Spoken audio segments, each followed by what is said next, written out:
It's the concept of I really want to make something and I really want to prove something. And if we're really honest here and vulnerable, it's probably because in high school and middle school and early on, I was never the most athletic kid.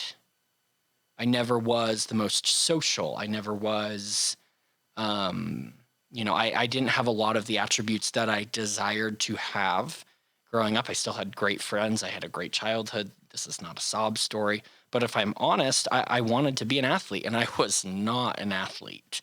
I wanted to be the cool kid of the school, and I was not the cool kid of the school. And so I think I was blessed with and have discovered that I do have some talents. And once I've been able to latch on to those, I've wanted to prove everyone. Welcome to Seeking Excellence. I'm Cory Pinegar.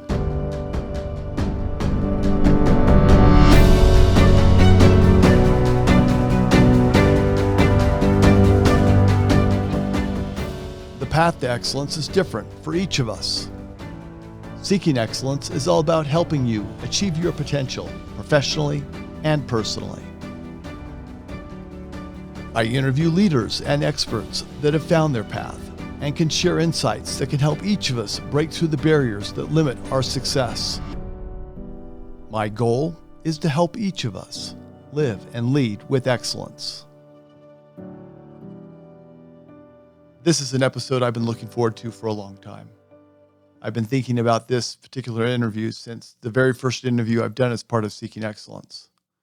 Today, we'll be hearing from my son, Cory Pinegar. Cory is the CEO of a company called CallForce. Cory's in his 20s.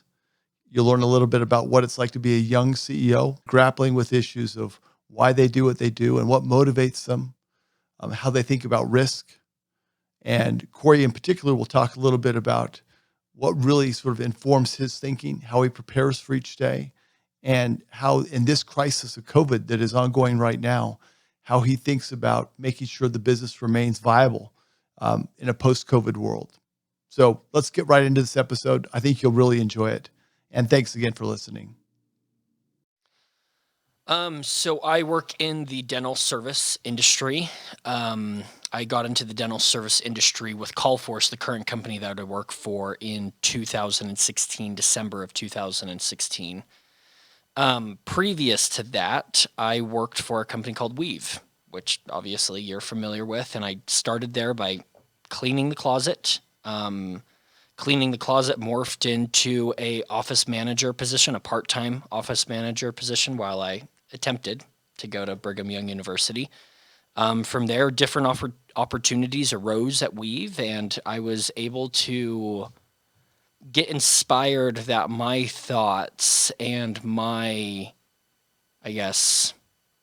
what I saw to make a difference could actually make a difference. And I think that there was a major part. And from there, in 2016, my partner and I were able to buy a portion of Weave's business called Recall Solutions. And from there, it's been a rocket ship of a ride. It sure has. I think as I've just watched you and observed your success and your failures and your challenges and your opportunities, it's been a wild ride. In fact, just for the record here, we're in the middle of the COVID pandemic, and I think this has probably been the wildest part of that ride so far. And if you think a little bit about crises and how you deal with the challenges that come to you as a leader, COVID's unique because it was really thrust upon all of us, meaning it wasn't like you did anything or we did anything or it just happened. And so sometimes those are the most difficult challenges to deal with, the ones that feel entirely outside your control. And so, first of all, how do you make sense of COVID as a leader? I mean, how do you sort of process it intellectually? How do you think about it? What does it mean for you as a leader? Well, first of all, the definition of COVID is a changing definition, I think, for all of us as leaders and people. Obviously, a few months ago, it was in China, and it was a distant problem. And in a matter of weeks, once it entered the United States, I think March 1st was the first reported case in New York. It changed everything. It sure did.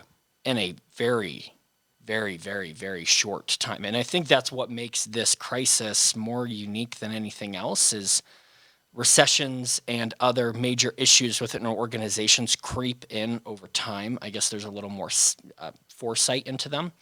But this, in a matter of weeks, crippled our business and millions of businesses across the country.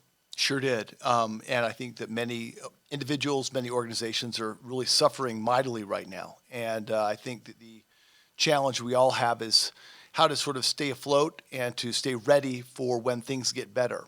And so, as a leader, what do you do in order to sort of stay up and to stay ready for when things are good enough that you can relaunch your business?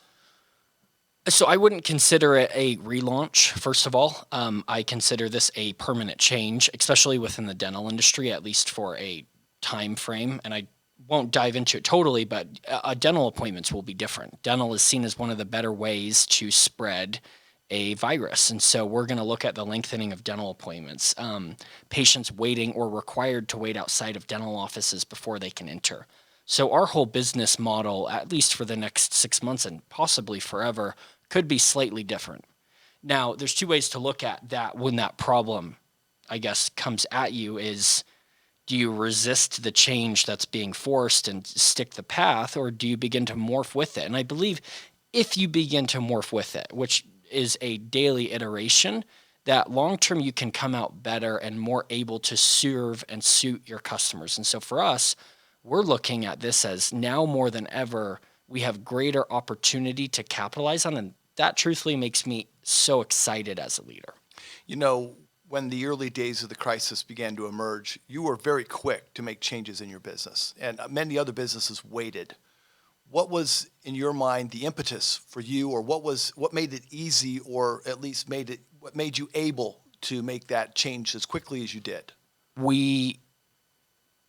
The company's job, I mean, there's two roles that I see myself playing as CEO of a company. One of them is to do everything. There's three. Let me back it up. Is to Maybe do. four. There's a lot more, but like in my simple brain, there's only a couple responsibilities that I have. First of all, is to take care of our employees. Second of all, is to take care and do right for our customers. And these are not in order of operation. I actually see them as all very vital. And then third is to provide value to our shareholders long term and to give them the returns that they are promised and that they seek. And so to do all of those, we needed to quickly downsize our company so that we could have the cash to continue to operate. Because if we push ourselves to the edge, where then we have to stop product development, where we have to stop growth, where we have to cut sales, even though we're continuing to grow, we're not providing value to our stakeholders long term or our shareholders. We're not doing right by our customers because we can't even serve them.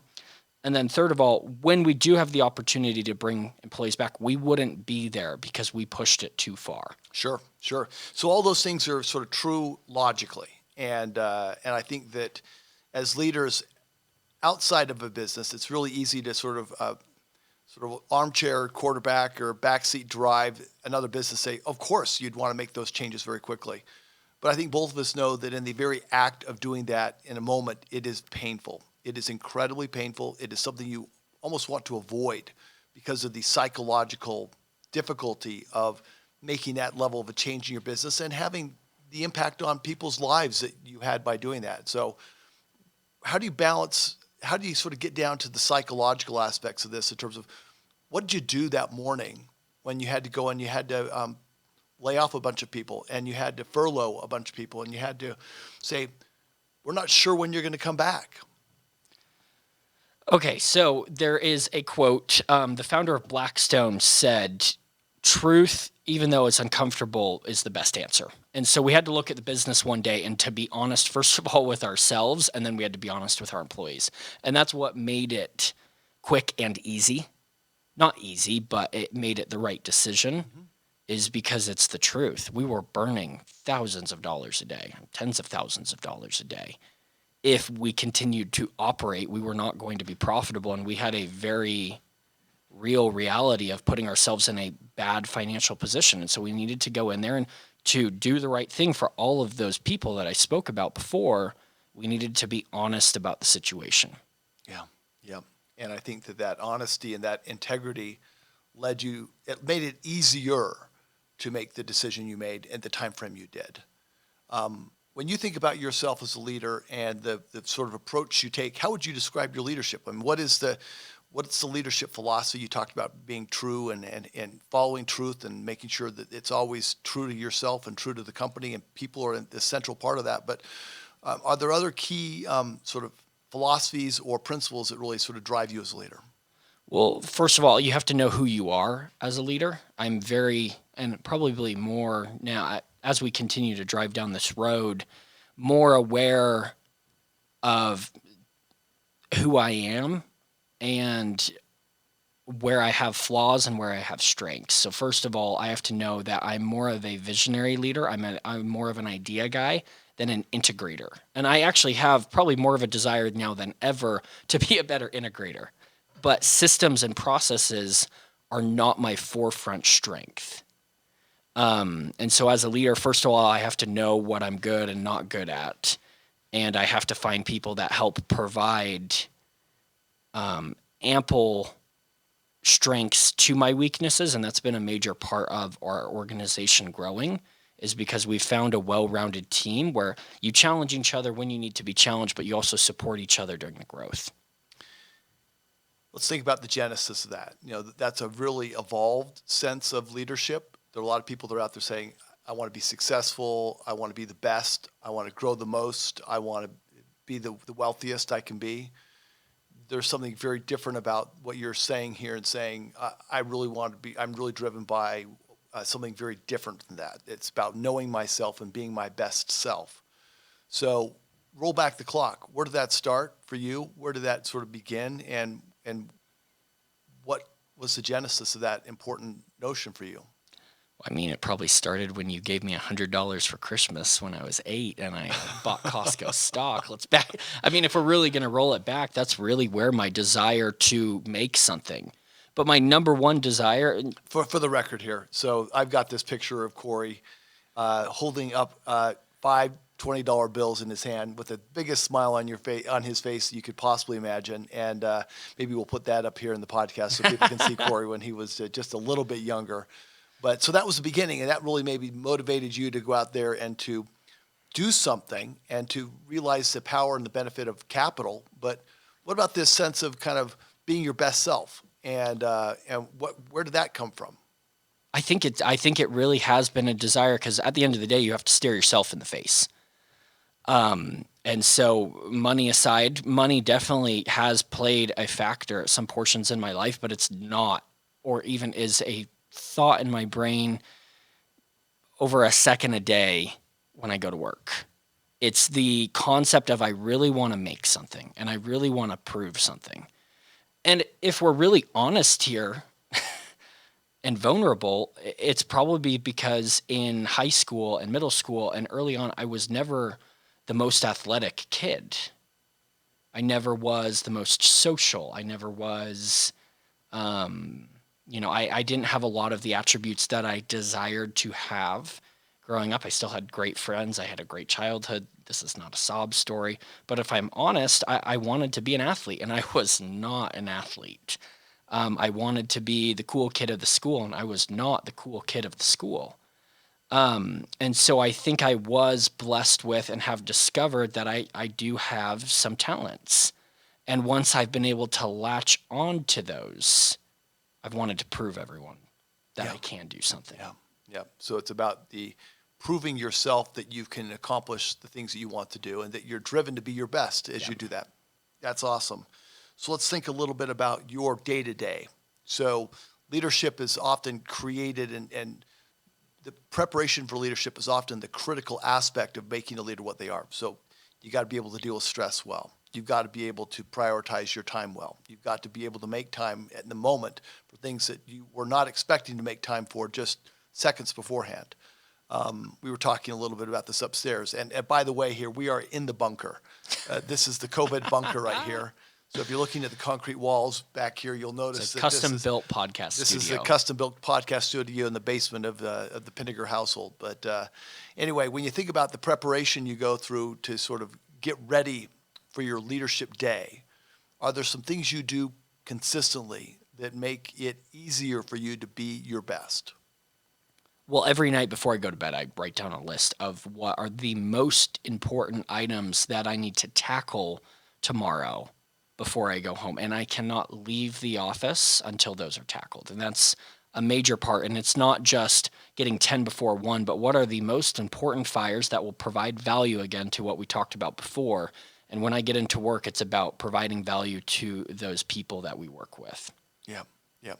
So you start the night before. You've got a list you're preparing here. How do you sort of begin the day in the morning here? Do you have a morning routine, or are you more of an evening preparer? Definitely an evening preparer. Personally, I'm a night owl. Not wanting to be, but have just been able to work late into the night. So I get a lot of my, I would say, personal work stuff, reviewing, communicating with people done in the night. And in the day is dedicated to team meetings, working with members of our team, and then obviously meeting with partners and different affiliates of our organization would be 90% of my day while I'm at work. Yep. And then going home, you have to shift gears into reviewing reports, providing feedback, responding to emails, and communicating with your team.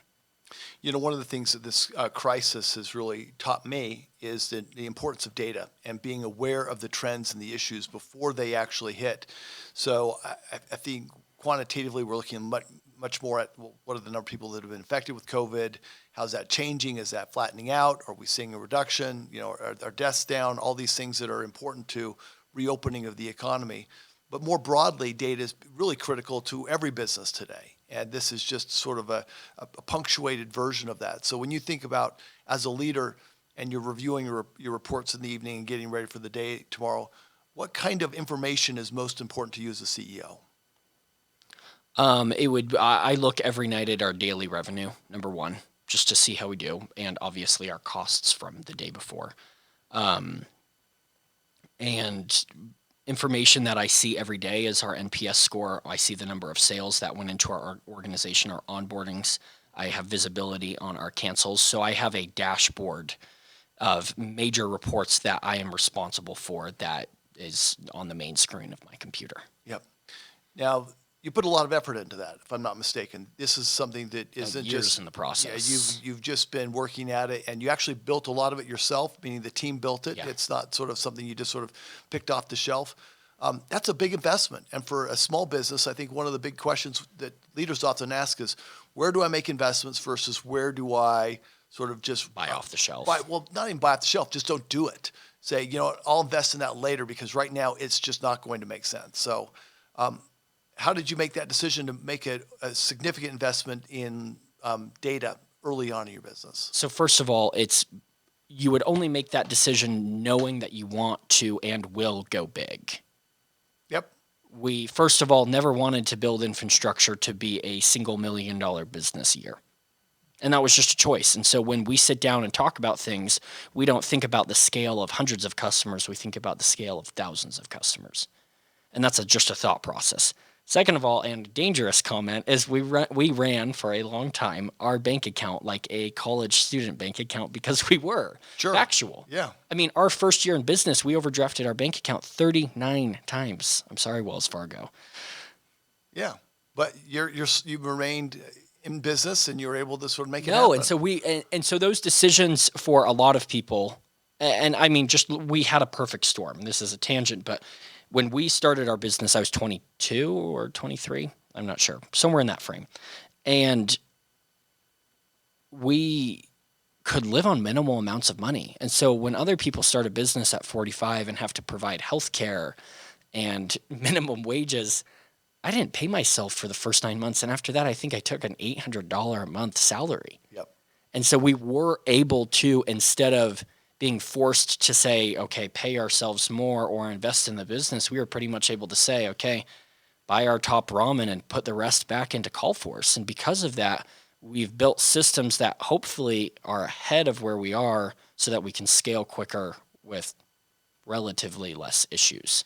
And I think that makes a lot of sense. What makes it even more interesting is that you did that without taking outside investment. And so you made this investment and you were able to grow the business, but also make some investments in your future. So there's this notion of I'm going to either hire another salesperson or I'm going to build a system to help me track the future here. And so there's a short-term and a long-term view that you need to take simultaneously. And as a leader, do you think about, did that come naturally, or did you think about, oh no, we've got to make this investment if we're going to, we can go from 1 to 10 salespeople or 1 to 10 callers and be able to do that without much work and without a lot of infrastructure, but then we're going to hit a wall. So how did Weave, and maybe your experience from watching Weave and others sort of help you in that regard? I mean, did you feel like that was a place where you were able to observe what worked and what didn't, so you didn't have to make those mistakes again? Or did you feel like there were other ways in which you were naturally guided to not make those mistakes of overinvesting in things and then having the trouble of not having the infrastructure to support those investments? Yeah. So first of all, naturally as a person, I lean towards over investing in development and product than sales. And that's actually different than most companies in Utah. And I wouldn't say that's learned from organizations that I've worked at. It's just a preference that I want to be proud of our product every day. So it's come down to that. And obviously then it's the decision of, okay, we need to sell more and grow more so we can invest more in our product. But everything we do today continued. And every day, everything that we've done for the last 3 years has been for the betterment of our product with systems and service and reporting. It's making those investments that will allow you to scale. And it sounds like that is your big what or why. That's where you want to go, is not just be $1 million company, but be a very big company delivering a lot of value, making a big difference for the customers you have and the employees that work for you. No, I couldn't agree more. I had a thought to say, but it's in one ear and out the other by now. So one of the things that people that often listen to the podcast ask me is, well, what advice, what can I take as an aspiring leader from this podcast that would allow me to become better? And so imagine we're sitting here with 2 or 3 recent college graduates, or people that are in college, or maybe even somebody who's looking for a second career, ready to restart or do maybe even a side hustle. What sort of leadership guidance would you give somebody who wants to start a business in today's environment, especially in the kind of the challenges that we face in a COVID environment? First of all, that there is opportunity everywhere right now. Everywhere. You just have to be able to find it. And then you have to find the means to take advantage of it, and not advantage in a way that someone else is losing, but that there just really is a lot of great opportunity, first of all. Let me just pause there, because I think that sometimes people think that, oh, yeah, there's a ton of opportunity, but it's opportunity combined with the desire to go out and do something. And an example of this is I happen to know that you did a little side hustle here that had to do with COVID, and you put together a little plan where you could basically sell hand sanitizer when there were some real constraints for that in the marketplace. But it wasn't just an idea that you talked about, said, oh, wouldn't it be cool to go out there and to find some hand sanitizer and then to resell it and package it for people that would make a difference? You actually did it. And think about, what was the time frame between when you had the idea and when you actually were able to sell product? In 12 that case, hours. 12 hours. We sold our first product 12 hours after the initial phone call to my partner in the business. So you think about that. That is, I think, the essence of an entrepreneurship. You need to be able to take an idea and act on it, do something about it, actually put it into practice. And so the idea, yes, there's plenty of opportunity, and you got to act upon it. Yeah, and this is interesting. So knowing myself, and this comes with a lot of pros and a lot of cons, is if I think there's an idea, I'll do it, and I'll get into trouble by doing it before. I'm more of a doer and an impulsive doer than let me think out. I mean, there was no math or, I think there's demand. It's like, well, throw together a Shopify store, and if it goes down, what do we lose? $10? Well, see, it was a free trial. That's the point there, is that the risk was minimal, absolutely minimal risk. And so it's not like the risk wasn't like, am I going to fail big? And it wasn't that I'm going to go build this enormous e-commerce infrastructure and hire a sales team and go out there and get a factory online in China. You were able to find it in really unique ways that didn't take a lot of time, it didn't take much money. And so it wasn't that your thought was just like, we're impulsive here, but you're able to balance your impulsiveness with the fact that there was no risk. And that's sort of a real key to entrepreneurship. So think about that. What else? What other advice would you give to an aspiring leader or an aspiring entrepreneur? To be a doer, to fall on your face. I mean, our first 6 months in CallForce, I think we sold 3 offices. I mean, it was just, we sell 3 offices to 5 offices a day right now. And the first 6 months was just slow. And so don't stop because it doesn't work out of the gate. So I work with somebody who absolutely embodies that principle as well. How do you balance that notion of not giving up here, basically just resistance is futile, with the fact that you may be going down the wrong path? Because you, in my opinion, is you have to be iterating as you go down that path. That path is the farthest thing from straight. And I can kind of break that down into a story right now. So we have many different services or departments within our company. And recently we started a payment reminders division. Basically, people have, amounts that they owe or are overdue at their dental office. And this is a reminder before they get sent to collections. And so sounded like a great idea. The offices agreed to giving us a large percentage of what we collected. Mm-hmm. And we are not the collection agency, but we're actually collecting directly into their payment processor system. And it sounded great, and we dived into it, and we are a couple weeks in, and it's taken face falls. Now it's working, but every 3 days we're having to meet for an hour and gut systems and rip up roads, as an analogy there, to make these reminders. I mean, we started out by saying, okay, well, we're going to do a lot of due diligence on these overdue accounts before we make the call. But then we realized that doesn't work because you're only going to get callbacks from 19% of people. Fact. And you're only going to reach 20% of people you call. And so there's over 60% of these patients that we have done immense due diligence on, we're never going to hear from. And so then we've had to go back and say, okay, well, let's scrap that and then let's get the numbers and then let's dial and then let's put ourselves in a position where we'll say, hey, Brett, you do have an overdue balance. And he'll say, well, what is it for? And we'll actually go into the system and say, well, let me tell you, and I can actually share that statement with you right now. And that's one tiny iteration, but we were not covering how much we should an hour then. But with this change, we're now actually over, and we've had to make a ton of tiny iterations, and there's a ton more to go to actually make it work. So if we had driven down that first road, we'd be bleeding money. That's right. So the combination of never give up and iterate like crazy. And give up at some points. Yeah. Well, but then, so what is it that you learn that leads you to say this isn't going to work? What are some of the factors that you look at to say this opportunity isn't worth it? It's not worth the bite, so to speak. Yeah, I mean, there's a couple. It's how much resources can you dedicate to make it work? That's a huge question. Because I mean, can't pump $1 million down a drain to get $1,000 a month. So there's got to be a market opportunity. Yeah, there's got to be an addressable market. Yep. I think that's a major one, and you've got to look at your organization and just say, does this fit within our brand and our brand voice? And does this fit within does this align as a needed service that our customers would also want? And if it doesn't, then why are you going down that rabbit hole? So it's got to play into your suite of services, and if it doesn't, is it a sister company? So you're really going to sort of dig in heavily on the needs of the customer, the size of the market opportunity, and if those aren't right, you're probably going to walk away. But if those are right and they work, you're going to iterate like crazy the product, the offering, the value proposition in order to meet that need in some way, shape, or form. Yes. Fascinating. That sounds so simple, and yet in the fog of everyday life as a business leader, that's often very difficult to be able to say, what's really driving this? Is it that I've got this great product idea and I'm looking for a market opportunity to fit it?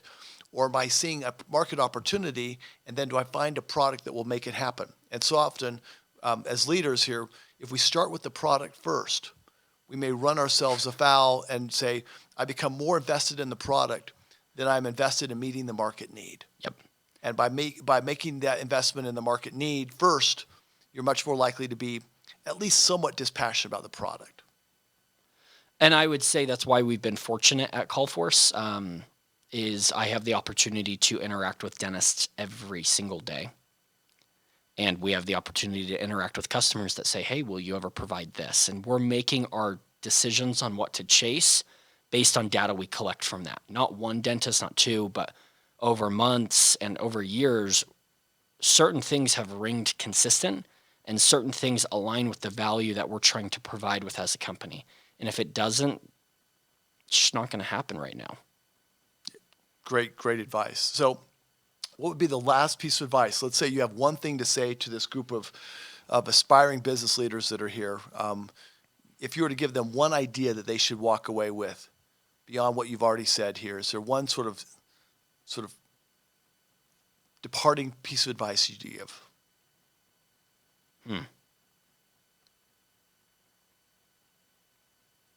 I'll give one, Yeah. and then maybe you give one here. So what I give is, if you're not passionate about it, don't do it. You gotta love it. You've got to love what you do. You got to love the industry you're in. You got to love the people you're working with. It is too hard. It is too difficult to do it right if you don't love it. I couldn't agree more.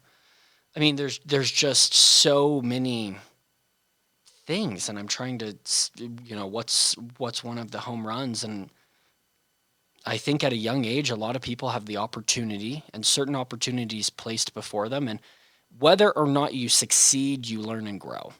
I mean, I do care a lot about what CallForce has done, but I'm more readily obsessed about how CallForce and the opportunities have molded me into someone I'm more proud of, who works harder, who is more dedicated, who is more thoughtful and analytical. And so use any opportunity as a positive. Whether it doesn't work or not is beside itself. But if it improves you to be a better person today and tomorrow and leads you down a path of success, it's the best darn experience you could have. Well, Cory, that's probably the best way to end this conversation here, is to make every day a learning day, to grow from it, to move forward with what you can do and what you can control, and know there's a whole bunch of stuff you can't control. Thanks for being with me today. It's great to have this experience, and wish you all the best here in the coming days for this crazy crisis. Thank you.